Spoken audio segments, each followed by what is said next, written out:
Hello everyone. आजिर video ने आमे discussion करमा फास्ट सेमिस्टर एसी ओडिया रो यूनिट 4 रो लेक्चर नंबर 3 जेनटा कि यूनिट 4 रो लास्ट क्लास है जेने कि आमे डिस्कशन करमा निर्भुल पत्र लिखन और विज्ञापन प्रस्तुति कला जेने कि आमे पत्र लिखन रो स्वरूप आवश्यकता देखमा विज्ञापन रो आभिमुख्य काना स्वरूप काना वैशिष्ट्य काना सेटा सब डिस्कशन करमा।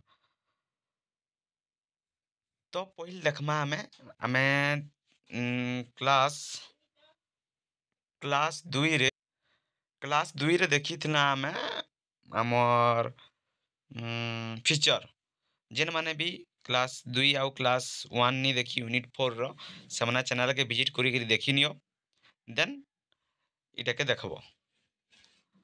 तो चलो देखमा आमे आज का पत्र लिखन रो स्वरूप और आवश्यकता संबंध रे आलोचना करोटा के देखमा आमे पत्र लिखन काना है समस्ते छुआ बेलु लेखि लेखि आसुचे पत्र लिखन काना है जे हेटा पत्र लिखन काना है सेटा पचरे जे काना है ना पत्र लिखन मनर भावना को प्रकाश करी कौनसी प्रिय बा अप्रिय व्यक्ति पाखक लेखा जाउथबा चिट्ठी को पत्र कहा जाय बुझिला। पत्र लिखन को ओडिया भाषा रे प्रेरण प्रेरण वार्ता प्रदान संदेश प्रेरण संवाद प्रदान भाव रे बहु प्राचीन कालरू परिभाषित करा जाई आसुअछि।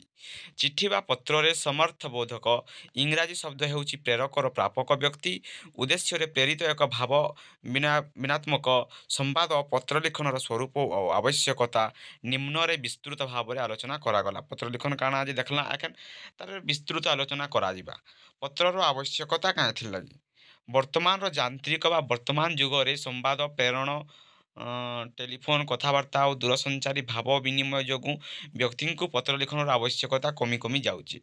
आजिर जुग डिजिटाल जुग से लगी माने आमर संवाद चिठी पत्र से सबू कमी कमी जाउछ मात्र बट विभिन्न अनुष्ठान व्यवसाय प्रतिष्ठान सरकारी कार्यालय मध्य जोगाजोगर सर्वोत्कृष्ट माध्यम होछि पत्र लिखन पोस्टाल आमर किछि ऑफिस से मन के पत्र लिखन रो आज जाय मध्य तार जोगाजोग रे चली छे काम।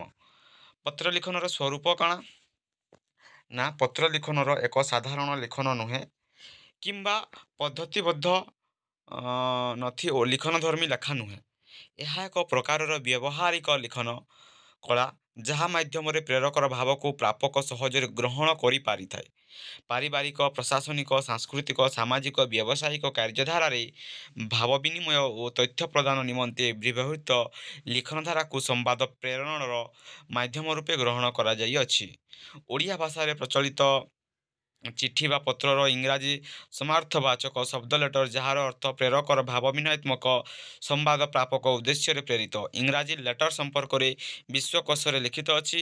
पत्र हेउछि एक लिखित संवाद जहाँ कौनसी व्यक्ति बा अनुष्ठान उद्देश्य रे डाक रे प्रेरित होइता। एटा कि इम्पोर्टेंट निन खाली पत्र लिखन काना एटा जानबार अछि आ हमर काका पत्र अछि से विषय रे डिस्कशन करबार अछि।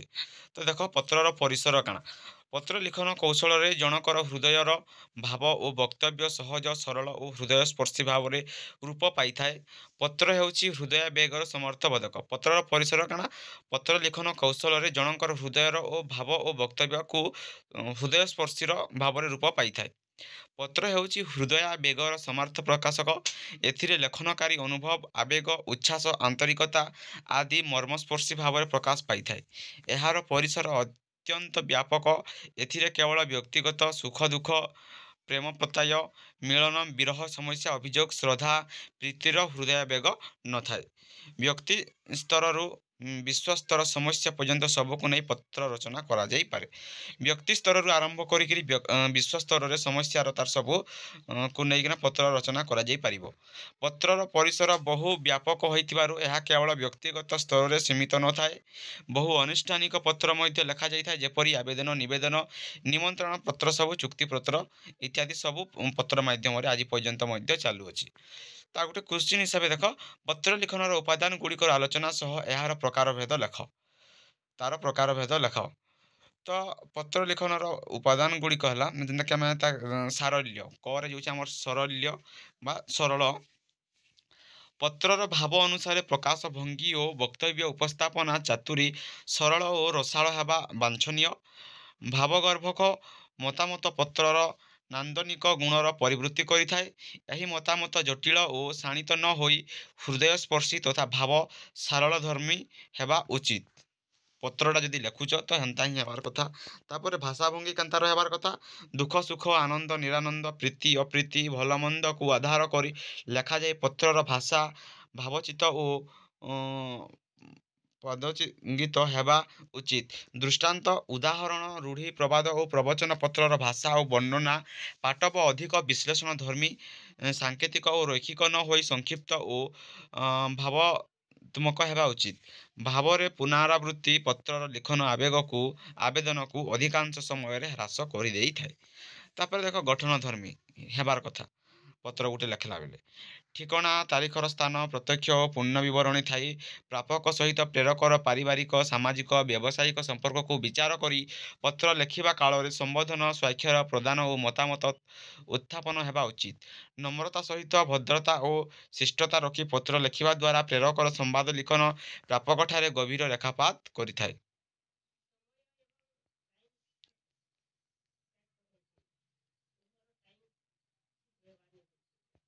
ନିମନ୍ତ୍ରଣ ପତ୍ର ଦେଖ ଆମେ ସର୍ଟ କିଛିଟା ଇମ୍ପୋର୍ଟାଣ୍ଟ ଇନେ ଲେଖିଛୁ। ନିମନ୍ତ୍ରଣ ପତ୍ର, ଆବେଦନ ପତ୍ର, ସମ୍ବାଦକଙ୍କୁ ପତ୍ର, ବ୍ୟବସାୟିକ ବାଣିଜ୍ୟିକ ପତ୍ର, ଏତ୍କିଟା ଆମେ ସର୍ଟଲି ଇନେ ମାନେ ଡିସ୍କସନ୍ କରିଦେମା।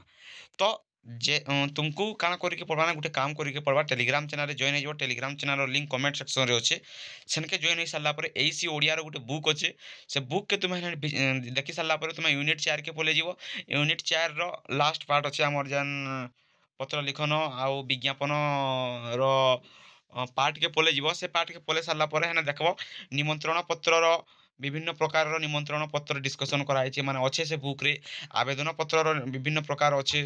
ସମ୍ବାଦକଙ୍କୁ ପତ୍ର ସେନେ ବିଭିନ୍ନ ତ ବୁକ୍ରେ ତୁମେ ଏଇଟା ସବୁ ଖୋଜିକିରି ପାଇଯିବ। ଯେନ୍ତାକି ସମ୍ବାଦକଙ୍କୁ ପତ୍ର ସେନେ ବିଭିନ୍ନ ପ୍ରକାରର ସମ୍ବାଦକଙ୍କୁ ପତ୍ର ଲେଖା ହେଇଛେ। ସେନେ ତୁମେ ଏଇଟା 2-4ଟା ପଢ଼ିଦେଲେ ତୁମେ ବୁଝିଯିବ କି ସମ୍ପାଦକକୁ ପତ୍ର କେନ୍ତା ଲେଖାଯିବା, ବ୍ୟବସାୟିକ ବାଣିଜ୍ୟିକ ପତ୍ର କେନ୍ତା ଲେଖାଯିବା। ହେନେ ସବୁ ବ୍ରିଫଲି ଦିଆ ହେଇଛେ ସେ ବୁକ୍ରେ। ତୁମେ ବୁକ୍କେ ଯାଇକିରି ତୁମେ ଏଟାକେ ଦେଖି ପକାବ। ତ ଆମେ ଦେଖୁ ନିମନ୍ତ୍ରଣ ପତ୍ର। ନିମନ୍ତ୍ରଣ ପତ୍ର ଆମେ କାଣା କରସୁଁ ନା ଆମର ସାମାଜିକ ସାଂସ୍କୃତିକ ବିଭିନ୍ନ ଉତ୍ସବ ପାଳନ ଅବସରରେ ନିମନ୍ତ୍ରଣ ପତ୍ର ଆମେ ବ୍ୟକ୍ତିକୁ ଯୋଗ ଦେବା ପାଇଁ ଆମନ୍ତ୍ରଣ କରାଯାଏ। ସେନେ ଯେନ୍ତାକି ବାହାଘର, ବ୍ରତଘର, ଘର ପ୍ରତିଷ୍ଠା, ଏକୋଇଶିଆ, ଜନ୍ମୋତ୍ସବ ଇତ୍ୟାଦି ପତ୍ର ଛପାଯାଇ ପ୍ରସାରିତ ହେବାକୁ ଏହାକୁ ନିମନ୍ତ୍ରଣ ପତ୍ର କୁହାଯାଏ। ସଫଳ ଉଦାହରଣ ବି ସେଇଟା ଏକୋଇଶିଆ ବାହାଘର ସେହିପରି। ତ ଏକୋଇଶିଆ ବାହାଘର ସେହିପରିକା ବିଭିନ୍ନ ନିମନ୍ତ୍ରଣ ପତ୍ର ସେ ବୁକ୍ରେ ଅଛି, ତୁମେ ଦେଖିନେବ। ଦେନ୍ ଆବେଦନ ପତ୍ର ବି ସେମିତି। ଏଇଟା ଗୋଟେ ଆନୁଷ୍ଠାନିକ ସରକାରୀ ବେସରକାରୀ ଘରୋଇ ଉଦ୍ୟୋଗୀ ଅନୁଷ୍ଠାନରେ କର୍ମରତ କର୍ମଚାରୀ ମାନେ ସେମାନଙ୍କ ଛୁଟି ମାଗିବା ହେଉ କି ଦୀର୍ଘ ଛୁଟିକୁ ମଞ୍ଜୁର କରିବା କଥା ହେଉ କି ଭତ୍ତା ବଢ଼େଇବା କି ଇତ୍ୟାଦି ବିଭିନ୍ନ ପ୍ରକାରର ଉଦ୍ଦେଶ୍ୟ ଓ ଆବଶ୍ୟକତାକୁ ଜ୍ଞାପନ କରି ଉପରସ୍ଥ ଯେନ୍ ଅଫିସର ଥିସି ତାଙ୍କ ନିକଟକୁ ଏକ ପ୍ରକାର ପତ୍ର ଲେଖିଥାନ୍ତି। ଆମର ସେଇଟାକେ କହୁଛନ୍ ଆବେଦନ ପତ୍ର। ତାପରେ ସମ୍ପାଦକଙ୍କୁ ପତ୍ର। ସମ୍ପାଦକଙ୍କୁ ପତ୍ର କାଣା ହେବା ନା ଦୈନିକ ସମ୍ବାଦ ପତ୍ରର ସମ୍ପାଦକଙ୍କୁ ସମ୍ବାଦ ପରିବେଷଣ ପାଇଁ ପତ୍ର ଲିଖନ କରାଯାଇଥାଏ।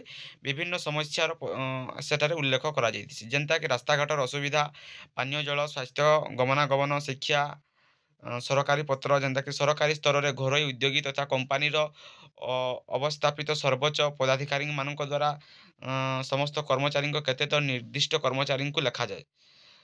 କର୍ମରେ ଖିଲାପ କରିଥିବା କର୍ମଚାରୀଙ୍କୁ ଏଥିରେ ବୈଫିତ ତଲବ କରାଯାଏ। କେତେକ କର୍ମଚାରୀଙ୍କ କର୍ମନିଷ୍ଠା ପାଇଁ ସେମାନଙ୍କ ପଦୋନ୍ନତି, ବେତନ ବୃଦ୍ଧି ପାଇଁ ସ୍ୱତନ୍ତ୍ର ବିଜ୍ଞପ୍ତି ପ୍ରକାଶ କରାଯାଏ।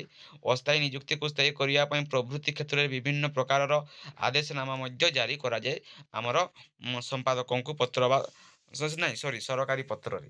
ସମ୍ପାଦକଙ୍କୁ ପତ୍ରରେ ଆମର ରାସ୍ତାଘାଟ ସୁବିଧା, ପାନୀୟ ଜଳ, ସ୍ୱାସ୍ଥ୍ୟ, ଗମନାଗମନ ସେଟା ସବୁ କରାଯାଇସି। ସରକାରୀ ପତ୍ରରେ ସରକାରୀ କାମର ପତ୍ର ସବୁ ସରକାରୀ କର୍ମଚାରୀକେ ଲେଖାଯାଇସି। ତ ତୁମେ ବ୍ରିଫଲି ଟିକେ ଆହୁରି ଟିକେ ବୁଝବାର୍ ଲାଗି ସେ ବୁକ୍କେ ଫଲୋ କରି ପକାବ। 2-3ଟା ଆପ୍ଲିକେସନ୍ ପଢ଼ିଦେବ ସେଇ ଟପିକ୍ର, ତ ହେଇଯିବା। ତାପରେ ଦେଖ ଆମେ ବ୍ୟବସାୟିକ ବାଣିଜ୍ୟିକ ପତ୍ର କାଣା ଅଛି ନା ବାଣିଜ୍ୟ କ୍ଷେତ୍ରରେ ସାଧାରଣ ଭାବରେ ଏହି ଧରଣର ପତ୍ରର ଯଥେଷ୍ଟ ଗୁରୁତ୍ୱ ପରିଲକ୍ଷିତ ହୋଇଥାଏ। ଲିଖନ ଶୈଳୀ ଦୃଷ୍ଟିରୁ ସ୍ୱତନ୍ତ୍ର ହୋଇଥିବା ଏକ ପ୍ରକାର ପତ୍ରରେ ବ୍ୟକ୍ତିଗତ ଭାବନା, ଆବେଗ, ଉଦ୍ବେଗ ପ୍ରଭୃତି ନୁହେଁ ବରଂ କେବଳ ବ୍ୟବସାୟିକ ସମ୍ପର୍କକୁ ନେଇ ଏହା ଲେଖାଯାଏ। ବ୍ୟବସାୟିକ ବାଣିଜ୍ୟିକ ସେ କ୍ଷେତ୍ରରେ ଲେଖାଯାଇସି ପତ୍ର। ଚୁକ୍ତିନାମା ଯେନ୍ତାକି ଆମର କ୍ରିୟା ବିକ୍ରୟ ସମୟରେ ଋଣ ଚୁକ୍ତିନାମା ଲେଖାଯାଇଥିସି। ଋଣ ଦେବା ନେବା, ଭଡ଼ା ଘର ଦେବା ନେବା ଏହି ସମୟରେ ଚୁକ୍ତି ଲେଖାଯାଏ, ସେଟାକି କୁହାଯାଉଛି ଚୁକ୍ତିନାମା। ତାପରେ ବ୍ୟକ୍ତିଗତ ଘରୋଇ ପତ୍ର। ବ୍ୟକ୍ତିଗତ ଘରୋଇ ପତ୍ର କାଣା ଏହା ବ୍ୟକ୍ତିଗତ ଭାବେ ନିଜର ବନ୍ଧୁ ସମ୍ପର୍କୀୟ ସାଙ୍ଗସାଥି ଭାଇ ଭଉଣୀ ପାଖକୁ ଦିଆଯାଇଥିସି, ସେଟାକେ କୁହାଯାଇସି ଆମର ବ୍ୟକ୍ତିଗତ ପତ୍ର। ତ ଦେଖ ପତ୍ର ରଚନାର ଶୈଳୀକୁ ମୁଖ୍ୟତଃ 3 ଭାଗରେ ବିଭକ୍ତ କରାଯାଇଚି ଯେନ୍ଟାକି ଆରମ୍ଭ, ଯେନ୍ଟାକି ବିଷୟବସ୍ତୁ ଉପସଂହାର। ଆରମ୍ଭ ଫାର୍ଷ୍ଟ କରାଯିବା, ତାପରେ ବିଷୟବସ୍ତୁ କାଣା ରଖାଯିବା, ତାପରେ କନକ୍ଲୁଜନ୍ କାଣା ରଖାଯିବା ସେଇଟା କୁହାଯାଇଛେ। ପ୍ରଥମତଃ ଆମେ ଆରମ୍ଭର ପତ୍ରରେ ଉପରି ଭାଗରେ ଦକ୍ଷିଣ ପାର୍ଶ୍ୱରେ ସ୍ଥାନ ତାରିଖ ସୂଚିତ ହୋଇଥାଏ। ବାମ ପାର୍ଶ୍ୱରେ ପ୍ରାପକଙ୍କୁ ସମ୍ବୋଧନ କରାଯାଇ ଯଥାଯଥ ମାନ୍ୟତା ଶ୍ରଦ୍ଧା ଶୁଭକାମନା ଦିଆଯାଇଥାଏ। ବୁଝିଲା? ପ୍ରଥମେ କାଣା କରସ ନା ହେଇଟା କରବ। ତାପରେ ଦ୍ୱିତୀୟରେ କାଣା କରବ ନା ପତ୍ରର ବିଷୟବସ୍ତୁ ମଧ୍ୟ ଭାଗରେ ଲେଖାଯାଇଥାଏ। ପ୍ରେରକର ବକ୍ତବ୍ୟ, ପତ୍ରର ମୁଖ୍ୟ ଲକ୍ଷ୍ୟ କାଣା ସେଟା ମଧ୍ୟ ଭାବରେ ରହିଥାଏ। ତାପରେ ତୃତୀୟତଃ ଉପସଂହାରରେ ପ୍ରାପକଙ୍କ ସମ୍ପୂର୍ଣ୍ଣ ନିର୍ଭୁଲ ଠିକଣା ଲେଖାଯାଇଥାଏ। ପ୍ରେରକର ପରିଚୟ ଦେବା ଲାଗି ମଧ୍ୟ ପ୍ରେରକର ଠିକଣା ଲେଖାଯାଏ। ପତ୍ରର ବାମ ପଟରେ ପ୍ରେରକ ଓ ଦକ୍ଷିଣ ପଟରେ ପ୍ରାପକର ଠିକଣା ଲେଖାଯିବା ଉଚିତ।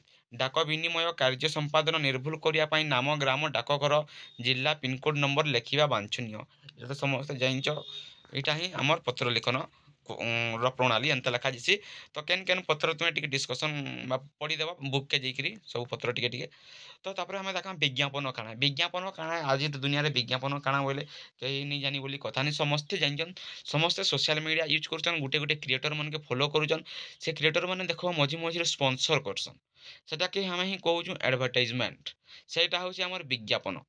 କୌଣସି ବସ୍ତୁ, ଅନୁଷ୍ଠାନ ବା ବ୍ୟକ୍ତିର ବିଶେଷ ଗୁଣ ସବୁକୁ ବିଶେଷ ଭାବରେ ଜ୍ଞାପନ ପ୍ରଚାର କରିବା, ପ୍ରସାର କରିବାକୁ ବିଜ୍ଞାପନ କୁହାଯାଏ। ବୁଝିଲା? ସେଟା ହିଁ ବିଜ୍ଞାପନ କୁହାଯାଏ। ଟିଭିରେ ବି ଦେଖିଥିବ ଆଡ଼ଭର୍ଟାଇଜମେଣ୍ଟ, କିଛିଟା ବ୍ୟାନର, ପୋଷ୍ଟର, ତୁମର ଗାଡ଼ିରେ ସାଉଣ୍ଡ ଫିକ୍ସ କରିକି ସେଟା ବି ପ୍ରସାରଣ କରାଯାଏ। ସେଟା ବି ୱାନ୍ ଟାଇପ୍ ଅଫ୍ ବିଜ୍ଞାପନ ହେଇପାରବା।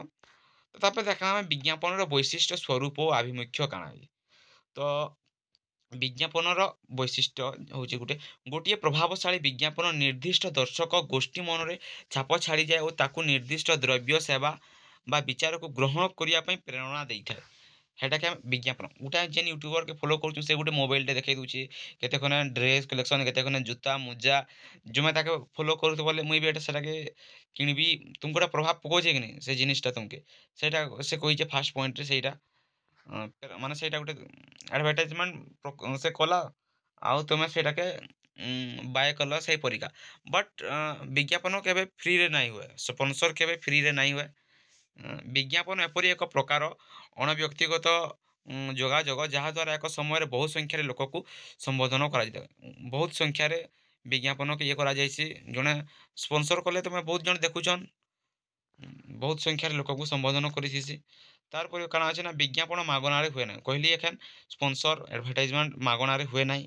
ବିଜ୍ଞାପନଦାତା ଏଥିପାଇଁ ଅର୍ଥ ଖର୍ଚ୍ଚ କରିଥାନ୍ତି ଏବଂ ତାକୁ ପ୍ରଯୋଜକ କୁହାଯାଏ। ଯଦି ପ୍ରଯୋଜକ ଗଣମାଧ୍ୟମ ପାଇଁ ସନ୍ଦେଶ ପ୍ରସ୍ତୁତ କରନ୍ତି ଓ ବିଜ୍ଞାପନ କାର୍ଯ୍ୟକ୍ରମ ଉପରେ ନଜର ରଖିବା ଏହି ମାର୍କେଟିଂର ସବୁଠାରୁ ମହଙ୍ଗା ବିକଳ୍ପ। ବିଜ୍ଞାପନ ଦ୍ୱାରା ବିଭିନ୍ନ ଉଦ୍ଦେଶ୍ୟ ସାଧନ ହୋଇଥାଏ। ଏହାଦ୍ୱାରା ବିକ୍ରିରେ ଅଭିବୃଦ୍ଧି, ବ୍ରାଣ୍ଡ ପାଇଁ ସକାରାତ୍ମକ ଭାବମୂର୍ତ୍ତି ସୃଷ୍ଟି କରିବା, ପ୍ରତିଯୋଗିତାପୂର୍ଣ୍ଣ ବଜାରରେ ନିଜ ସ୍ଥିତି ମଜବୁତ କରିବା, ଜନସାଧାରଣଙ୍କୁ ଶିକ୍ଷିତ କରିବା ଓ ତାଙ୍କର ସହ ସମ୍ପର୍କ ସ୍ଥାପନ କରିବା ସମ୍ଭବ ହୋଇଥାଏ। ବୁଝିଲା? ଦେନ୍ 5 ନମ୍ବର ପଏଣ୍ଟ, ଗୋଟିଏ ବିଜ୍ଞାପନ ସନ୍ଦେଶ ଲିଖିତ, ମୌଖିକ କିମ୍ବା ଚିତ୍ର ମାଧ୍ୟମରେ ହୋଇପାରେ। ତେବେ ଅଧିକାଂଶ ବିଜ୍ଞାପନ ଚିତ୍ର, ଲେଖା ଓ ଶବ୍ଦ ଭଲ ଏକାଧିକ ଉପାଦାନ ବ୍ୟବହାର କରାଯାଏ। ବିଜ୍ଞାପନ ହେଉଛି ଏକତରଫା ଯୋଗାଯୋଗ ପ୍ରକ୍ରିୟା। ଏଠାରେ ସନ୍ଦେଶଟି କମ୍ପାନୀଠାରୁ ଗ୍ରାହକଙ୍କ ପାଖକୁ, ବିଜ୍ଞାପନଦାତାଙ୍କ ଠାରୁ ଦର୍ଶକଙ୍କ ପାଖକୁ ପଠାଯାଇଥାଏ। ଆମେ କାହା ଥ୍ରୋରୁ ତାର ଆଡ଼ଭର୍ଟାଇଜମେଣ୍ଟ ପାଉଛୁ ନା ଆମେ କ୍ରିଏଟର ଯିଏ ଆଡ଼ଭର୍ଟାଇଜମେଣ୍ଟ କରୁଛେ। ଏଖାନ ବେସିକାଲି ସ୍ପନ୍ସର କାଁ ରହୁଛେ, ୟୁଟ୍ୟୁବର ମାନେ ବେଶୀ ସ୍ପନ୍ସର, ଇନଷ୍ଟା କ୍ରିଏଟର ତାଙ୍କର ସବୁ ବେଶୀ ସ୍ପନ୍ସର ଆଉଛେ, ଜାଣୁଥିବ। ତାପରେ ଲାଷ୍ଟରେ ଗୋଟେ ପଏଣ୍ଟ ହେଉଛି ବିଜ୍ଞାପନ ସନ୍ଦେଶରେ କୌଣସି ଅସ୍ପଷ୍ଟତା ରହିବା ଉଚିତ ନୁହେଁ। ବାର୍ତ୍ତାଟି ସ୍ପଷ୍ଟ, ସରଳ ଓ ବୁଝି ହେଲା ଭଳି ହୋଇଥିବା ଆବଶ୍ୟକ। ବିଜ୍ଞାପନଟା ବି ବୁଝି ହେଲା ବୋଲିକି ହେଇଥିବାର ବୋଲିକା ଆବଶ୍ୟକ ହେଇଥିବାର କଥା। ମାନେ ଅସ୍ପଷ୍ଟତା ରହିବା ଉଚିତ ନୁହଁ। କିନ୍ତୁ କିଛି କିଛି କ୍ରିଏଟର ଅଛନ୍ ସେମାନେ ଅସ୍ପଷ୍ଟତା ଆଡ଼ଭର୍ଟାଇଜମେଣ୍ଟ କରସନ୍, ଯେନ୍ଟାକି ଗ୍ୟାମ୍ବଲିଂର ସ୍ପନ୍ସର କରସନ୍। ସେମାନେ ପଇସା ପାଇସନ୍, ବଟ୍ ଯିଏ ସେ ଢୁକଲା ସେ ସରଲା ବାଗିର କଥା। ସେମାନେ ତାଙ୍କର ପଇସା ଲାଗି ସେମାନେ ସ୍ପନ୍ସର କରିଦେଲେ, ଗ୍ୟାମ୍ବଲିଂ ର ପ୍ରମୋସନ୍ କଲେ। ଯଦି ତୁମେ ଦେଖିଲ କି ତୁମେ ଜଏନ୍ ହେଲ କି କାଣା, ତୁମେ ଏନୁ ସରିଗଲ, ଆଉ କଥା କିଛି ନାହିଁ। ତ ସବୁ ମାନେ ସେଇଠାରୁ ଦୂରେଇ ରହିବ ତୁମେମାନେ। ତ ଏଇଟା ସରିଲା ୟୁନିଟ୍ 4। ତ ୟୁନିଟ୍ 3ର ଆମେ କ୍ଲାସ୍ ନି କରି, ୟୁନିଟ୍ 3ର କ୍ଲାସ୍ ବେଶୀ ଏନ୍ତା ନିନ, ଗୋଟେ କ୍ଲାସ୍ରେ ବୁଝେଇ ଦେଲେ ବି ହେଇଯିବା ଆମର ୟୁନିଟ୍ 3ଟା। ତ ନେକ୍ସଟ କ୍ଲାସ୍ରେ ୟୁନିଟ୍ 3 ଡିସ୍କସନ୍ କର୍ମା। ତ ଭିଡ଼ିଓଟା ଭଲ ଲାଗିଥିଲେ ଭିଡ଼ିଓକେ ଗୋଟେ ଲାଇକ୍, ଚ୍ୟାନେଲ୍କୁ ସବସ୍କ୍ରାଇବ୍ କର।